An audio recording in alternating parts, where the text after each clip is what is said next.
How about feeling a little more hippie? Let's release our hips. Now, I have options here. You can also, but you know, in case being on your knees is in any way uncomfortable and you have something like this, I hope you can use it. The other option, of course, is to take your mat, fold it over, and you will also give your knees a little cushion. Okay, we're gonna start though. I don't really need these, but I wanted you to have that as an option. So, cat-cow, knees are underneath hips and your hands are underneath your shoulders with your fingers spread wide apart. If you have wrist issues, you might want to take your hands a little further up or come onto your knuckles. Okay, so on an inhale, let's soften the belly and lift the heart. And on an exhale, if you wish, you can curl your toes under, lifting your spine, tucking your chin, broadening your upper back, pull your navel in. Inhale, hollow out your lower back, let your belly drop, lift your hearts and your head. Exhale, cat. You can do a few more of these if you like, but I want to keep these videos really short so you'll actually do the practice. So we're going to open up the hip by lifting, first of all, the left leg, and you're going to bring it to the side and just kind of stirring or making circles with the femur in the hip socket. So the femur is your big, long, strong thigh bone. You're going to feel your abs firing too, along with your glutes. And then let's change the direction. Breathe. Don't give up. Take it back, draw it back in. Let's take a wee break. You can spread your knees wide apart. This will be a modified child's pose. Now, this option may not be available for you, but let's see if it is, if your knees are good. Taking your hips back towards your heels, releasing your torso between your thighs. You can create height by folding your arms over. If your knees don't prefer that type of bend, then just come forward. Okay. Let's do the other side. Let's lift the right leg and take it over to the side, making circles again. So when we mobilize a joint, we're actually lubricating it, releasing synovial fluid. And if you drive a car, you know the joints and the ball joints and lubrication is important for smoothness of movement. So I reverse the direction, abs are firing, glutes are firing, yay. And bring it back, come on all the way down. And again, take your choice of a break with either the modified child's pose with your knees wide, tops of your feet flat. I personally love this one. And lower your forehead onto the mat. Ah, beautiful. Inhale. Come on up now. We're going to come into supine pigeon. It's one of the best hip openers. A little bit easier than doing Ekapada Rajakapotasana, which is the one that we do with facing the front of the mat. So let's bring right ankle onto left knee.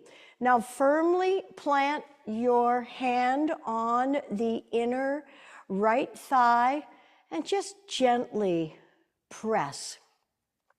So again, this is externally rotating the femur in the hip socket.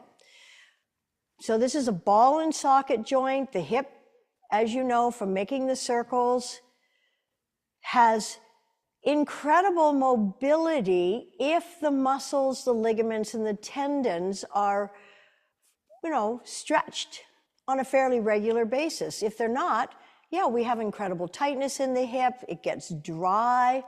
And then you're going to bring your left knee towards you. Now, you're taking your right hand in between your legs. Left is on the outside. And how about just bringing that left knee towards you? Some of us can comfortably reach in front of that bent left knee, but let's stay comfortable and not force, not do too much so that we can relax the rest of the body, the shoulders, the neck, even the jaw. Sometimes when we work too hard and we go, and we force, we end up putting more stress in our body. That's not the goal. The goal is to release stress and tension, tightness, while we're increasing flexibility, mobility, maybe a little rocking from side to side here. Pressing the tailbone down towards the floor. And to relax the face, apply a little Buddha smile. Okay, let's slide the right ankle down the front of the left shin. Bring the knees towards you. Now, can you take hold of your big toes or the outsides of your feet, whichever you can grab? And of course, we're still mobilizing the hip joint and massaging the sacrum. Yum. I mean, I do recommend getting massages, but in between those massages, we can do a lot for ourselves. Okay. So plant your feet back on the floor and bring your left ankle on top of your right knee. So this is supine pigeon. Take your left hand, palm, firmly pressing against your left thigh. So you're pressing the femur bone as it externally rotates in the hip socket. And breathe. The breath is so important. Ride the breath. Don't do too much, don't do too little. And now draw the right knee towards you. This intensifies that opening in the hip, so be mindful. As I said, some of you may have longer arms, a little more flexibility so you can reach in front. But I want this to be a practice that you might do more regularly so that you do have that mobility, looseness, comfort in your hip joint. And perhaps you can do a little rocking, you might even make circles. A little bit of movement stimulates the area that's moving, but it should be gentle and relaxed. And you know, it takes a lot less muscles to smile than it does to frown. Okay. Slide your left ankle down your right shin. Bring your knees towards you. And again, you're going to reach for your, how about your big toes? You can use your peace fingers. And hanging on. Now, maybe you want to reach around to the outsides of your feet. Again, do a little rocking. If that's too much, back it off. Think about your body as you would a fine guitar or violin. When you're tuning the strings, you don't pull them so tight that they snap.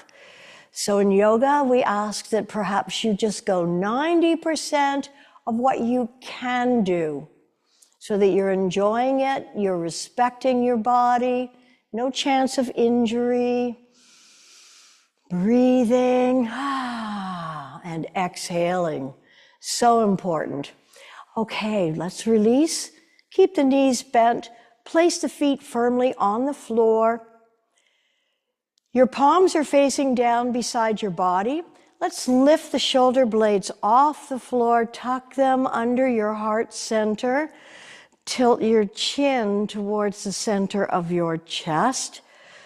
Try to keep your body nice and straight on the mat. We're going to come into bridge pose in a moment to open up the fronts of the hips, a little bit of stretching for the hip flexors. Pressing the small of your back into the floor. Feel your abdominal muscles engage. Exhale here. And then let's begin to peel the spine off the mat, coming up into bridge pose. Keeping the arms beside the body. Chin gets tucked into your chest. Stretching those hip flexors. We need our hip flexors for walking upstairs, up mountains, hills, if you're a hiker. Also, getting in and out of a car, in and out of a bathtub. These are your hip flexors. We're stretching the quadricep muscles. Hips are relaxed. Perhaps you could bring your arms underneath your body, interlock your fingers, squeeze your shoulder blades together. Press your thighs and your hips up just a little bit more. And then release your hands and slowly returning one vertebra at a time all the way back onto your mats. Couple of options here as we wind this practice down. You could bring the soles of your feet together and open your thighs in Baddha Konasana, if that feels okay. Although last night I had a lady in my class who has very sore adductor muscles, and according to football players, these are the muscles that are the sorest in the groin if they injure them. But that's why it's always a good idea to stretch them. Stretched muscles are less prone to injury.